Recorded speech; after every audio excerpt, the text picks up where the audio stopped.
Eh, vamos a checarlo y a lo largo del tema, pues, si van saliendo dudas, me dicen. ¿Qué vamos a ver nosotros en este tema? Debemos ver infección complicada y no complicada en hombres, mujeres embarazadas, que es un grupo especial y en el cual tenemos que ser muy insistentes con el tema de bacteriuria asintomática e infección de vías urinarias recurrente, ¿no? Médicas y médicos de primer nivel de atención deben saber cómo tratar infecciones de vías urinarias porque son muy frecuentes. Solo esta semana ya tuve 4 pacientes, 2 con pielonefritis, una con cistitis y una que tiene una bacteriuria sintomática, es una mujer embarazada. Entonces, es importante. No les coloco definición en este resumen porque es muy heterogénea. Lo importante es saber que la infección de vías urinarias pues es la invasión de microorganismos patógenos que produce una respuesta inflamatoria y desde el punto de vista pragmático tiene que haber síntomas para poder diagnosticar una infección de vías urinarias. Y aquí quiero ser muy claro, jóvenes, porque deben evitar tratar exámenes generales de orina. Un examen general de orina en un momento dado puede reportar leucocituria, hematuria, nitritos positivos, sedimentos, etc. Pero si los síntomas, o sea, si el estudio no va acompañado de síntomas,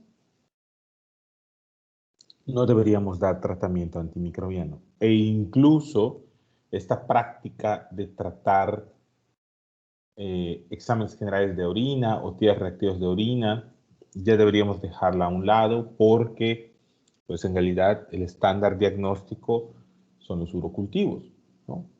Entonces, en cuanto a la definición, al ser muy heterogénea, prefiero no aventurarme. Tal vez la más,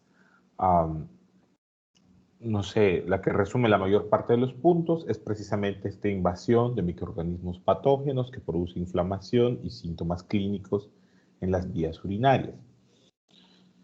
Entonces, tenemos que hablar de la clasificación.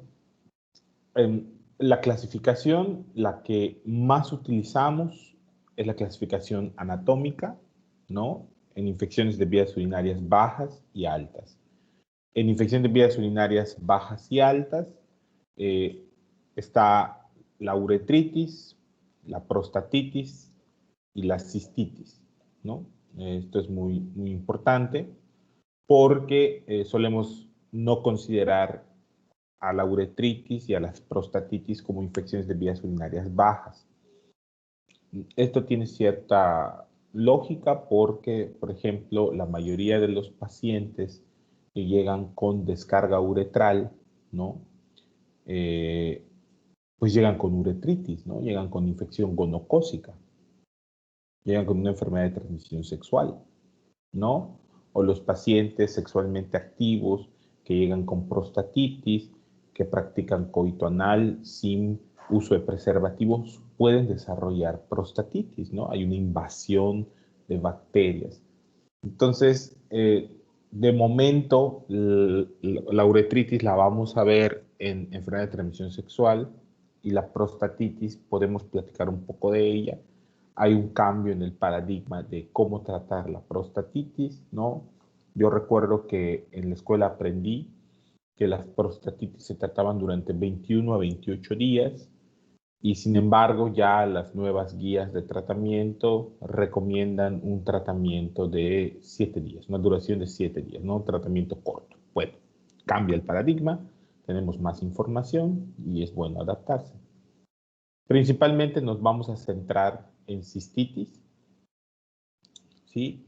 Y en cuanto a la infección de vía urinaria alta, vamos a hablar de pielonefritis, ¿no? Que es la afectación del parénquima renal, pero también se puede hablar de absceso renal, absceso perirrenal, ¿no? Merece especial atención en el caso de la uretritis. Si se trata de un varón sexualmente activo, joven, con síntomas urinarios irritativos, obstructivos, persistentes y dolor pélvico. Aquí esto está al revés. A ver, permítame.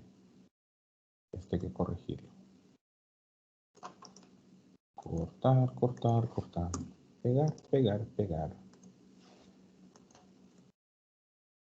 Perdón, jóvenes, es mi toque. Ahí está. Oh, que la canción.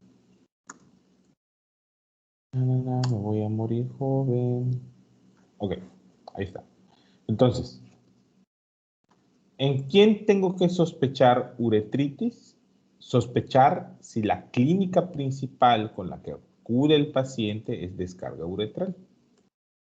En él tengo que sospechar uretritis. ¿En quién tengo que sospechar prostatitis? Debo sospechar prostatitis en un varón joven, sexualmente activo, con síntomas urinarios irritativos u obstructivos, persistentes y o dolor pélvico. También considerar si hay orquioepididimitis de repetición o infecciones de vías urinarias de repetición. ¿Ok? Esto lo vamos a hablar un poquito, pero sí quiero que se den cuenta de lo siguiente. El hombre con infección de vías urinarias siempre hay que descartar 3 cosas. 4. Uretritis gonocócica, prostatitis aguda, cistitis y orquioepididimitis. Recuérdenlo siempre. Cualquier adulto, hombre, que llega a la consulta con síntomas irritativos vesicales, urgencia, tenesmo, poliaquiuria, tienen que descartar uretritis, prostatitis, orquioepididimitis. Hay preguntas muy específicas. Por ejemplo, en la uretritis hay que preguntar si no hay descarga uretral, ¿no? Si no hay secreción peniana. En cuanto a la prostatitis, un síntoma que ayuda muchísimo es el síndrome prostático. Empiezan a tener datos de obstrucción de vía urinaria. Pueden tener poliaquiuria, tienen que hacer esfuerzo para iniciar la micción, puede haber goteo terminal, tenesmo. ¿Ok? Además, la prostatitis, jóvenes, en la mayoría de los casos es un cuadro que produce fiebre, escalofríos y dolor pélvico. Hay dolor pélvico masculino, o sea, dolor pélvico masculino, y puede haber disquexia. ¿Y qué es disquexia? Es el dolor al evacuar. Recuerden que el lóbulo posterior de la próstata está en contacto con la cara anterior del recto. Cuando el recto se distiende previo a la defecación o durante el esfuerzo defecatorio, hay dolor pélvico, hay disquexia. ¿Okay? Entonces, eso es importante. Finalmente, para la orquioepididimitis, pues es muy evidente y muchas veces el paciente lo comenta, que tiene aumento del volumen testicular, que tiene dolor testicular, dificultad para deambular, etcétera, etcétera, etcétera. Por favor, en hombres tienen que descartar estas posibilidades diagnósticas y ahí les pongo algunos datos. En cuanto a la pielonefritis, jóvenes, definitivamente es mucho más común en las mujeres. Sí, particularmente en la mujer embarazada, hay que tener mucha precaución. Y los abscesos renales y perirrenales suelen ser complicaciones de las pielonefritis. Tengan precaución en pacientes con diabetes que tuvieron falla terapéutica inicial en el tratamiento de pielonefritis porque van a necesitar solicitar un ultrasonido. ¿Sí? No lo duden. No, ya llegó un paciente, viene de otro consultorio o viene de un tratamiento inicial, tiene diabetes, es una diabetes de larga evolución, descontrolada, no mejora la fiebre, no mejora el dolor, ya tuvo un ciclo de antibióticos, no sé, cualquiera de ustedes, fluoroquinolona oral, tienen que solicitar un ultrasonido renal. Esta hipotensa, esta taquicárdica, tiene vómitos, pidan un ultrasonido porque puede ser un absceso renal o perirrenal que va a necesitar de hospitalización, que va a necesitar tal vez de valoración por urología y tal vez drenado. ¿Ok? Ténganlo en cuenta. Entonces, vamos a hablar de la clasificación clínica. Bueno, la clasificación clínica se basa en dos: complicada y no complicada. La no complicada tiene un grupo muy específico de pacientes. Se trata de mujer no embarazada, sin alteración anatómica urinaria o alguna comorbilidad. Y aquí quisiera yo agregar también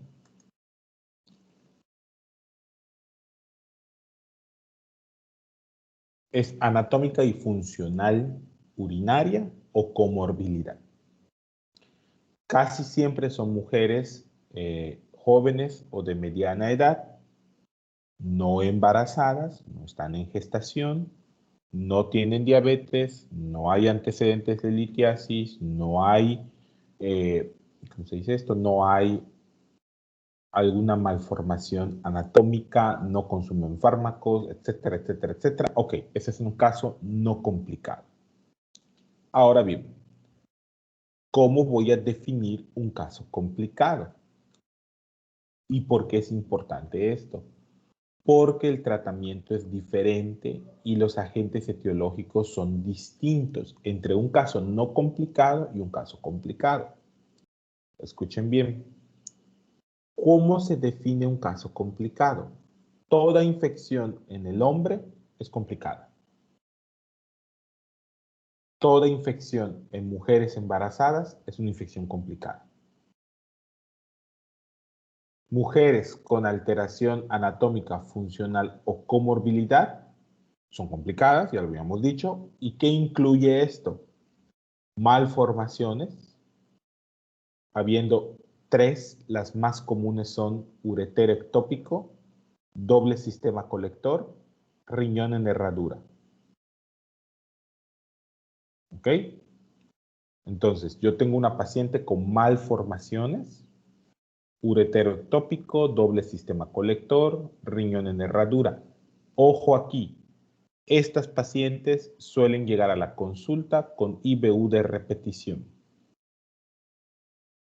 Todo el tiempo tienen infección de vías urinarias y ahorita vamos a ver cómo se define una IBU de repetición.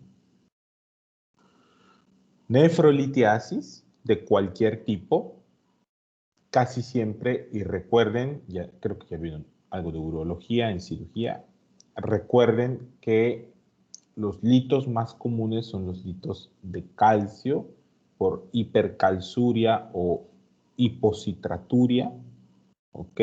Recuerden también que todas y todos en algún momento de nuestras vidas podemos formar litos sin que tengamos las condiciones, o sea, ¿cómo les explico? Sin que seamos nosotros productores porque tengamos alguna alteración metabólica, ¿no? La formación de litos generalmente es un evento aleatorio, puede aparecer en cualquiera, pero sí les hago una observación.